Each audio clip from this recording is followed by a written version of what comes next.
The word memory in her title tells us who she really is. This is not actually Alessa. It is an afterimage, an imprint. In much the same way that Maria had Mary's memories, but was not actually her, this Alessa has the girl's thoughts and feelings without having really experienced them. She is a manifestation, the closest character to being like Maria we've had since the second game. Yet the differences are uncanny. Alessa never speaks. Her appearance is ruined, flesh cracking and decayed. Maria was likely created mere hours or days after Mary's death. This Alessa may have existed in the town for almost 17 years since the original's death. This may explain why she's decayed so terribly.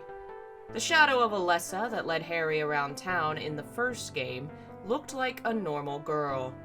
Yet the memory of Alessa is anything but.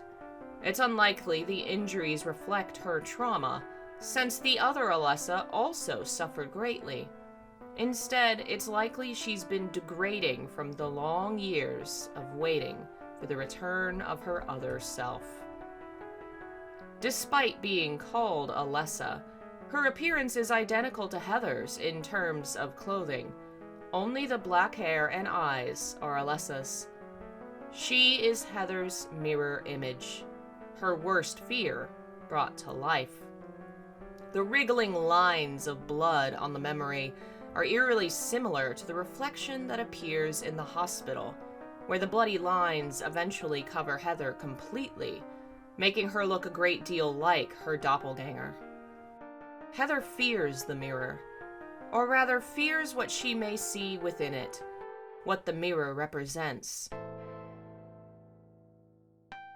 Her repressed memories, the self she forgot.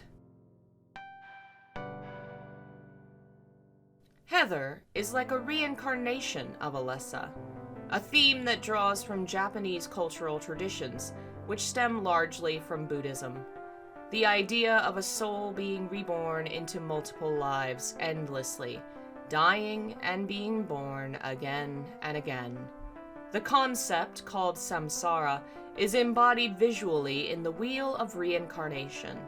It is very much like a spinning wheel, where each life is one turn, and it just keeps turning, until we manage to escape the cycle. Heather confronts her original form on a spinning wheel, the happy carousel.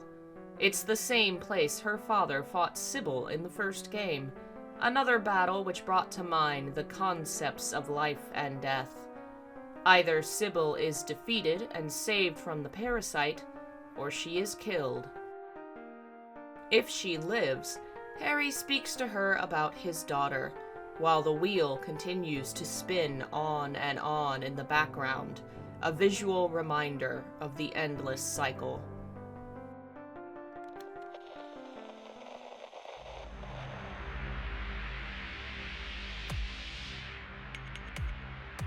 The ride has a message when Heather enters it. The horses on the ride are spewing poison, and she will die unless she solves the riddle on the ride. When 13 turns count 4, it says, you will die from their curse.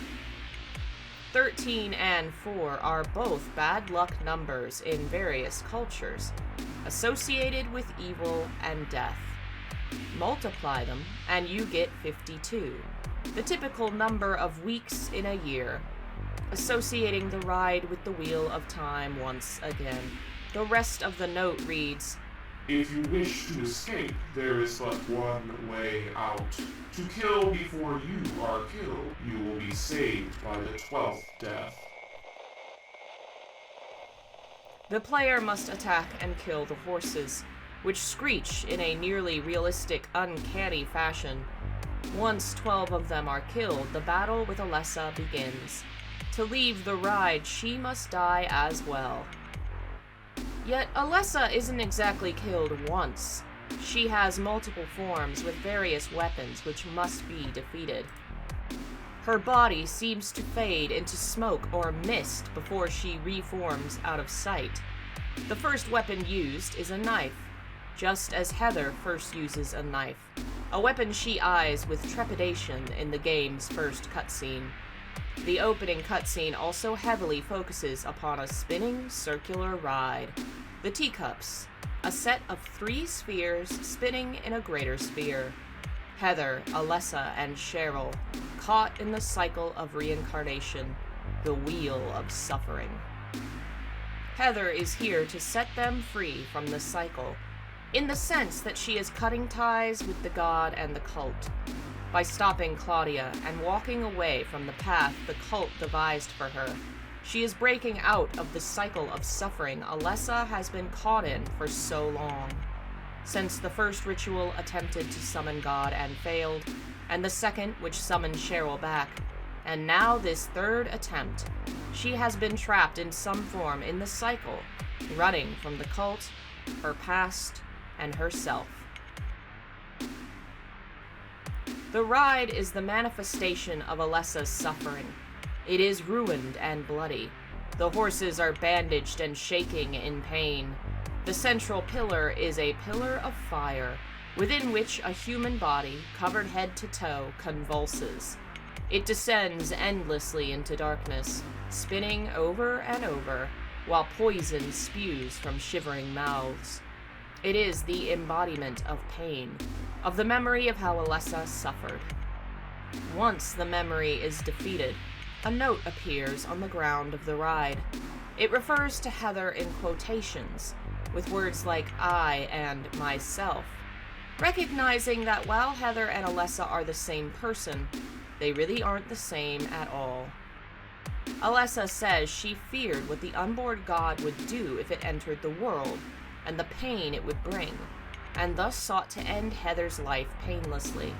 This may be a reference to the horse's poison, likely a gas that would asphyxiate Heather, a more painless death than most. When she resists, as the note says, Alessa enters the fray herself. After failing, she still attempts to explain her motivation with the note, perhaps hoping to convince her other self to finish the job. Heather is not moved. Her reaction to the note involves her own certainty that they really aren't as similar as assumed. You and I don't think alike after all, she thinks. And it's not like I don't remember that sick room either. At the heart of the desire to escape the wheel of life is the desire to escape suffering. Suffering is life, says Buddhism, in the sense that to have a physical form in the world means you will suffer and die. More suffering occurs when people behave foolishly and selfishly due to fear of suffering. The only way to escape this is to escape the cycle completely. Memory of Alessa embodies this idea in a twisted Silent Hill fashion. Being alive is suffering, so death is the only escape. So she attempts to kill Heather, who is her own self, because she cannot imagine any version of herself that would want to live. Yet Heather, who has Alessa's memories as well as her own, does not see it that way. Suffering is a fact of life, she'll say soon after this scene. Either you learn to deal with it or you go under.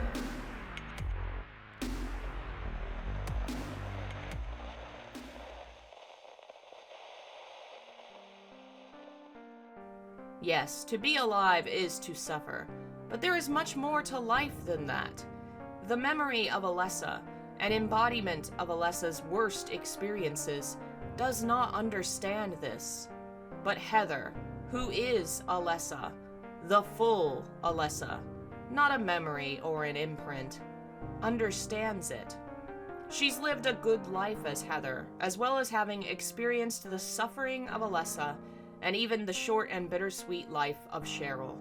She knows the ups and downs of the cycle of life, and recognizes it is a gift her father gave her, which she will cherish, accepting the good with the bad, enjoying life until it is her time to die. Why does Alessa appear here, on the wheel? For all the reasons mentioned above, certainly, but it's also the last possible place she could appear. The very next location is Claudia's domain, where she is in power and certainly plans to ensure the birth of the god. Alessa could have intervened at any time, but chose to wait until the last possible second. To avoid killing Heather? Possibly. But more likely, I think it was to keep the only friend she ever had from being killed. If Heather and the god had died on the carousel, Claudia would have survived.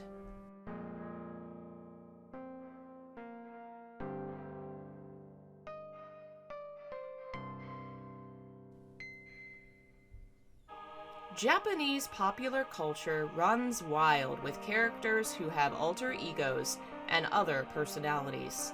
Sometimes a piece of the same soul, sometimes a reincarnation or future version of the character. Watch any anime, read any manga, play a Japanese video game, and you'll likely find it somewhere. Dozens upon dozens of popular Japanese stories have the trope of a fictional character with a dark side as an actual persona, or a future or previous version of their soul as a separate character. There are many religious traditions and cultures that influence Japan and are the likely roots of such ideas. Hinduism, Buddhism, and Taoism have all played their part in developing the Japanese sensibility. Hinduism and Buddhism each have the idea of reincarnation, though imagined somewhat differently. In Hinduism, there is the concept of the immortal, never-ending self, or Atman. Every individual has a unique soul which has existed and always will, being reborn into various physical manifestations. Buddhism, which splintered off from Hinduism and shares many similar ideas, does not believe in the unique soul. Instead, the spiritual energy inside us is like a flame. One candle can be used to light the wick of the next, and in such a way our soul passes from one body to another. Another way to explain it might be a drop of water. Once that water enters the ocean again, it's hard to say that it is an individual drop. It is simply part of the great ocean. Taoism has its influence in the heavy repetition of the light and dark side trope. Taoism's central tenets focus upon the cycles of energy in the universe. As spring turns to summer and summer to fall, everything in the world is caught in an endless cycle from one extreme to the other. Hot will become cold, and cold will become hot again. In that way, we are all made up of a combination of energies, light and dark, good and evil, which are in constant flux. They are not static. They change just as we do. Good has evil within it, just as evil has the capacity for good. Imagined by the symbol of Taoism, the yin-yang, where the black half has a white dot and the white has a black one. These characters with alter egos and past selves are fictionalized versions of these ideas, playing with the concepts of reincarnation and the Taoist imagining of the battle of good and evil within us, personified as a dark side, an anti-form, a demon self. In Silent Hill, these concepts are used together, with Alessa acting as both a previous incarnation and a dark side, an enemy opposed to what the true Alessa wants. She is unique in that she is not really Alessa or Heather, just a memory of her.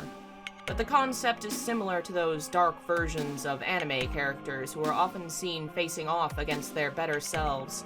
Storylines of these types often culminate in peace being made between the versions of the selves, the person coming to terms with their darkness and learning to control it, in some way balancing the halves. Taoism's central ideas are all about balance. We need the cycle of extremes, the good and evil, in order to exist. In Silent Hill 3, Heather embodies this idea, that suffering is part of life, but it is only part. The good and evil, the cycle of life and death, are necessary. To feel joy, we must feel sorrow as well. The journey of Silent Hill 3 is very much a Buddhist and Taoist one, towards the recognition of the necessity of balance between life and death. The episode this week is a bit shorter, and doesn't have an extended version due to the holiday season. This week will be rather busy. On January 1st, be sure to head to YouTube, Twitch, or Facebook to join in on Muse's birthday stream. I'll likely be playing Kingdom Hearts on hard mode or Final Fantasy X. I haven't decided which. I've created a question form for folks to send in their questions on Silent Hill symbolism. Please use it if you have any topics you'd like discussed related to this or any episode. Thanks again for listening. And thanks to our members, including new folks such as Brian with an I, Brian with a Y, White Mage Rivers, Lujane, and special shout out to Dot, a member on both YouTube and Patreon. And of course, thanks to our top tier godly folks, Bambi and Jessica. If you like my work and would like to support it and receive benefits for doing so, click the link in the description. Thanks again for listening. I'll see you all next time.